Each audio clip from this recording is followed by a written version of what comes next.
अर्थ में धरती पर इरादों को साकार करने वाला, देश के दबे कुचले समाज के लिए आशा की किरण बना हुआ एक पर्याय बनकर के उभरा है। साथियों, आज भाजपा देश में एक नए पॉलिटिकल कल्चर का भी नेतृत्व कर रही है। कांग्रेस और उनके जैसी पार्टियों का कल्चर, उन पार्टियों की पहचान क्या है? ये उन्हीं के कल्चर में से पैदा हुई है।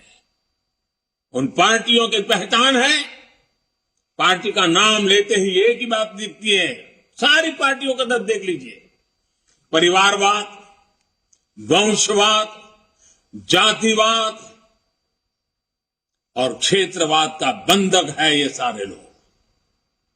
जबकि भाजपा का पॉलिटिकल कल्चर प्रत्येक देशवासी को साथ लेकर चलने का है। कांग्रेस और उसके जैसी पार्टियों का कल्चर छोटा छोटा सोचना, छोटे सपने देखना और उससे भी कम हासिल करके खुशियां मनाना बस, और खुशी एक दूसरे की पीठ थपथपाना। भाजपा का पॉलिटिकल कल्चर है बड़े सपने देखने और उससे भी ज्यादा हासिल करने के लिए जी जान से खप जाना, शरीर का कण कण, समय का पल पल खपाने का हौसला रखते हैं। कांग्रेस और उसके जैसी पार्टियों का कल्चर महिलाओं की समस्याओं, उनकी रोजमर्रा की चुनौतियों की परवाह ही नहीं करता है। जबकि भाजपा का पॉलिटिकल महिलाओं के जीवन को आसान बनाने, उनके सपनों को साकार करने को, निर्णय प्रक्रिया में उनको भागीदारी देने को प्राथमिकता देता है। इसलिए आज के युवा हो या फिर देश की माताएं, बहनें, बेटियां भाजपा के साथ हम पल पल अनुभव कर रहे हैं। हमारी माताओं बहनों के आशीर्वाद बढ़ते चले जा रहे हैं, जुड़ाव महसूस करती हैं, अपनापन महसूस करती है। इसलिए आज ये सभी भाजपा के साथ कंधे से कंधा मिलाकर चल रहे हैं। साथियों, आज स्थापना दिवस के इस शुभ अवसर पर हम सबके लिए अपने सपनों को, अपने संकल्पों को, मां भारती की सेवा के लिए समर्पित अपने हर कार्यकर्ता के जीवन को देखते हुए बहुत सी बातों को बार बार समझने की आवश्यकता होती है। 2014 में जो हुआ वो केवल सत्ता परिवर्तन नहीं था। 2014 में भारत के लोगों ने भारत के पुनर्जागरण की नई यात्रा का शंखनाद कर दिया है। 800 साल से ज्यादा की गुलामी से बाहर निकलकर एक राष्ट्र अब अपना खोया हुआ गौरव पाने के लिए फिर से उठ खड़ा हुआ है। और इस प्रक्रिया में दशकों से चली आ रही बुराइयां, चुनौतियां धीरे धीरे कमजोर पड़ती जा रही है। अब देश पंच प्राणों की शक्ति से आगे बढ़ रहा है। साथियों, सन 47 में अंग्रेज भले चले गए, लेकिन जनता को गुलाम रखने की मानसिकता यहीं पर कुछ लोगों के जहन में बो करके चले गए, यही छोड़ गए थे। इसलिए आजादी के बाद के वर्षों में देश में ऐसा वर्ग खूब फला फूला जो सत्ता को अपना जन्मजात हक समझता था। इन लोगों की बादशाही मानसिकता ने देश की जनता को हमेशा अपना गुलाम माना। 2014 में इस दबे कुचले शोषित वंचित वर्ग ने अपनी आवाज बुलंद की। बादशाही मानसिकता के लोग इस वर्ग की आवाज सुनने की तो बात छोड़ दीजिए, पल पल कुचलते रहते थे। इसलिए हमारी सरकार के पहले कार्यकाल में ही बादशाही मानसिकता वाले इन लोगों ने इन शोषितों, वंचितों, दलितों, पिछड़ों कोई मौका नहीं छोड़ा उनकी मजाक उड़ाने में। हर पल उनकी मजाक उड़ाते रहे। हमारी योजनाओं को, हमारे कार्यक्रमों को निम्न स्तर का बताने की होड़ बढ़ाई गई। जब मैंने लाल किले से स्वच्छ भारत अभियान की चर्चा की, गांवों को, गरीब को, मेरी माताओं बहनों को इज्जत कर देना, शौचालय की सुविधा देने की बात जब मैंने की, तो यही लोग क्या क्या नहीं कहते थे। जब मैंने डिजिटल इंडिया की बात की तो इन्होंने अपनी ताकत, पूरी ताकत उसे खारिज करने में, देश के लोगों में भ्रम पैदा करने में, निराशा पैदा करने में पूरी शक्ति झोंक दी।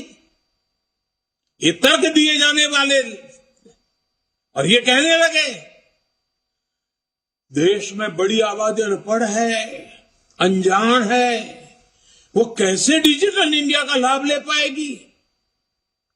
साथियों, जब हमारा मजाक उड़ाकर ये सफल नहीं हुए तो बादशाही मानसिकता वाले इन लोगों की नफरत और ज्यादा बढ़ गई।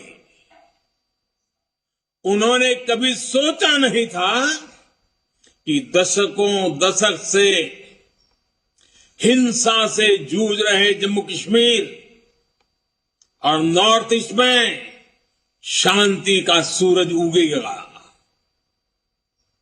इन्होंने कभी कल्पना भी नहीं की थी कि आर्टिकल 370 कभी इतिहास हो जाएगा। जो काम दशकों तक सरकार चलाने वाले नहीं कर सके, वो काम भाजपा सरकार कैसे कर रही है, ये इन्हें पच नहीं रहा है। इसलिए नफरत से भरे हुए लोग आज झूठ पर झूठ, झूठ पर झूठ बोले जा रहे हैं। अपने भ्रष्ट कर्मों का खुलासा होते देख ये बेचैन है, हताशा से भर गए हैं। इसलिए अब ये लोग इतने हताश, इतने निराश हो चुके हैं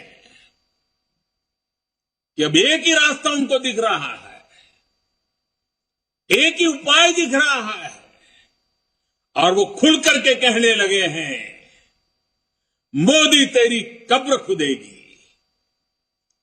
वो कब्र खोदने की धमकी देने लगे। बादशाही मानसिकता वाले इन लोगों को, इन पार्टियों को एक बात पता नहीं है।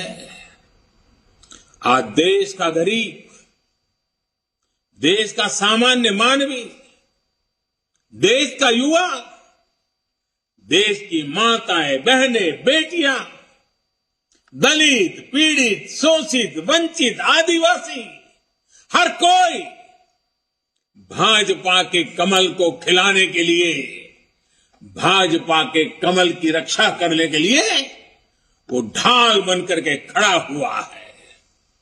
साथियों, अपने अस्तित्व की लड़ाई लड़ रहे इन राजनीतिक दलों की हमारे खिलाफ साजिशें चलती रहेगी, लेकिन हम देशवासियों के सपनों को, देशवासियों की आकांक्षाओं को दबते हुए, बिखरते हुए, सिमटते हुए, मुरझाते हुए नहीं देख सकते। इसलिए हमारा जोर देश के विकास पर है, देशवासियों के कल्याण पर है।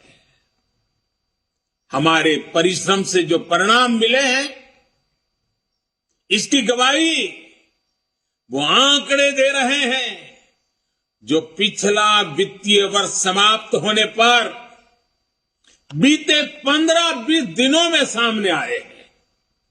और मैं सभी देश और दुनिया में भाजपा के कार्यकर्ताओं को हमेशा हिसाब देने की आदत रखता हूं, काम का ब्यौरा हर मौके पर देता रहता हूं। मैं आज सिर्फ 2-3 सप्ताह की ही झलक दिखा रहा हूं आपको, 15-20 दिन की। इतने छोटे से काल में हर भारतीय को गर्व हो। जीएसटी लागू होने के बाद से किसी एक वित्तीय वर्ष में 18 लाख करोड़ रुपए कलेक्शन का रिकॉर्ड बनाना अभूतपूर्व।